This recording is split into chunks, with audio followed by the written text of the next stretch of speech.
Hey guys, it's Audra and welcome back to 365 Projects. I am here today with a video that's a little different than what I normally do. I normally never do TBRs outside of a readathon TBR. And I am just getting done with two readathons that were back to back. And so now I have a lot of books that are left over, books that I need to finish from book club, just some other books that I've been listening to on audio as well that I need to finish for the end of the month. And so today's the 20th of June, and I want to finish 8 books at least by the end of the month. And unless I keep myself accountable by sharing them out with you, I don't know if I'll get to all of them. So we're going to try this and see how it works. So the first 2 books I have to share with you today are books that are actually for a couple different book clubs. And the first one is The Kiss Quotient by Helen Wong. Everybody and their mom is talking about this right now.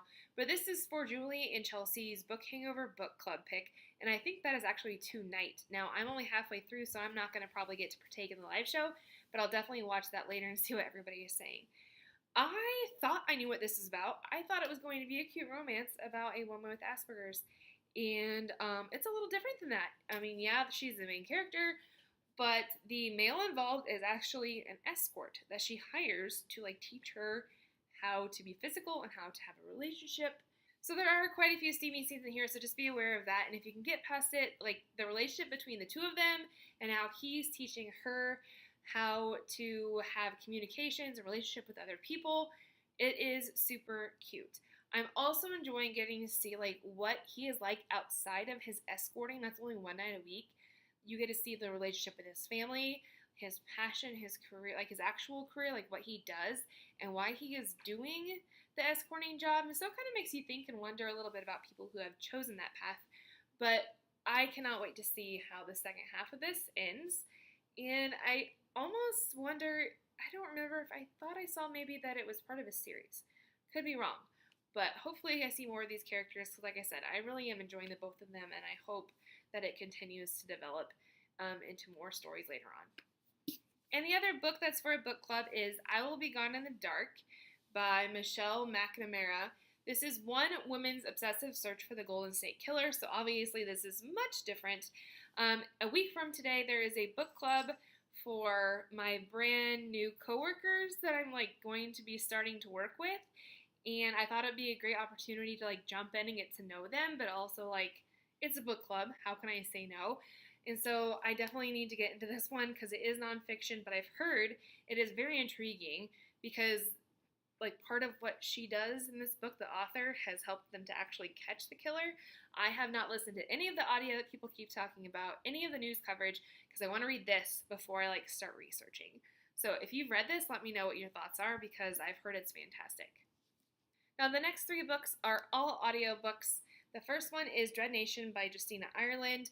I only have an hour and a half left of this, but I started it over 2 weeks ago before all the readathons, and now I'm struggling to get back into it. This is historical fiction meets a zombie apocalypse, and it's when I think they've abolished slavery, but now Black people must be trained how to fight the dead. So that's a little different. Now this is also a series, so I definitely want to finish it so I can continue on and see where it goes from here. The second audiobook that I have to finish is Autobiography by Christina Lauren. I have 6 hours left, and I am really enjoying this one. This is about a boy who is, I believe, a senior, and he is now in a seminar class, and he has 4 months to write a novel.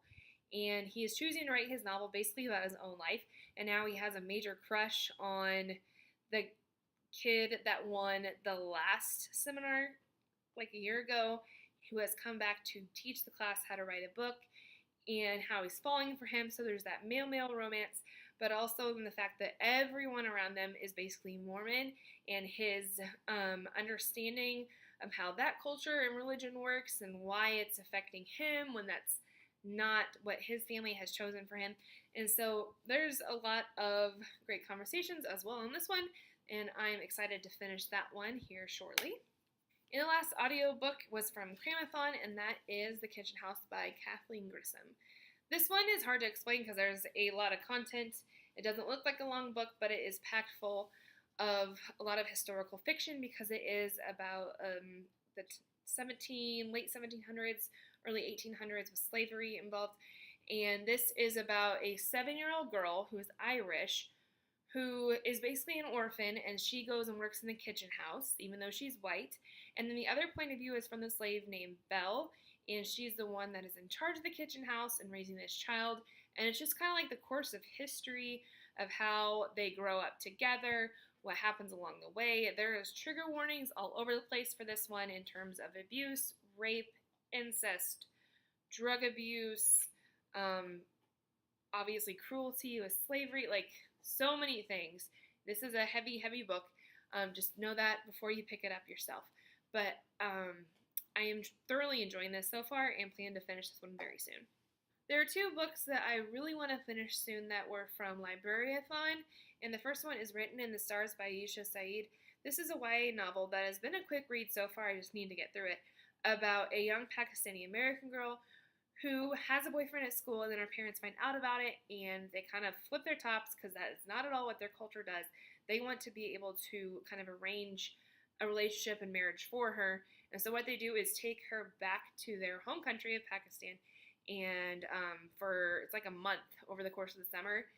And I think I'm getting to the point where they're going to start like arranging a relationship for her. So with that, I have not gotten to any of the trigger warnings, but Sajid had said that there was definitely abuse, I think rape involved in this, but I have not gotten to that. Like so far, it seems pretty light and fluffy. So I'm kind of nervous to get to those points, but I have enjoyed the story and the process of the story so far, so I definitely want to finish that soon. So the other one is Believers by Lisa Ko. Now, for some reason, I've just been like automatically gravitating towards books about immigrants because this one is as well.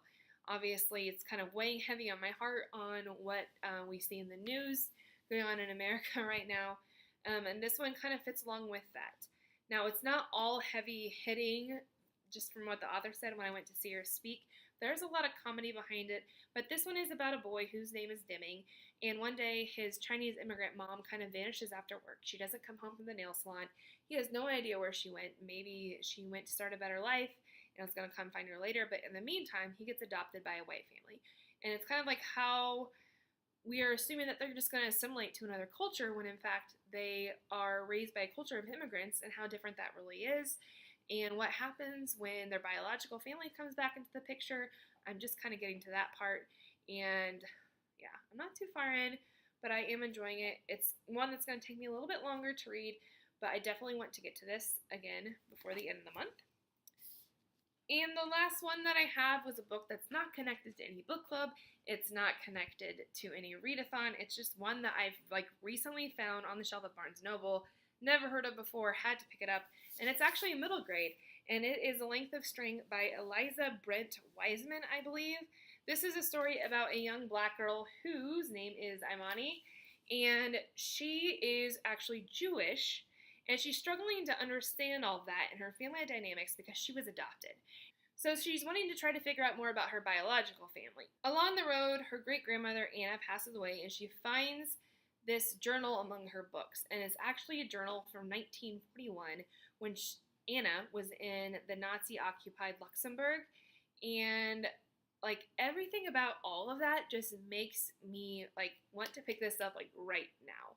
I am obsessed with World War II stories. I am obsessed with immigrant stories right now, I just talked about. I am obsessed with The Long Lost Family is my favorite show on how like people try to connect with their family, their like biological families after they've been adopted. Like everything screams like what I am looking for in a book, and it's middle grade. So I'm definitely going to pick this up soon. I'm struggling not like prioritizing it over like all these other books, but honestly, we'll see. That is all I have for you today. Like I said, I know this is a very different video than I normally do, but I just wanted to like get some accountability up on BookTube, so by the end of the month I can kind of check in and see if I've gotten read what I want to get read by the end of June. So these, plus the 3 audiobooks, are all of the books that I want to finish in the next 10 days. It's a lofty goal, but I'm hoping that putting this up on BookTube will kind of keep me accountable to it. Please let me know if you are reading any of these and you want to do buddy reading, or if you've read some of these, or what else you're reading right now that you think I may enjoy, especially if they fit along the lines of any premises of this one, because I need some more great books like that in my life. So, until next time, bye guys!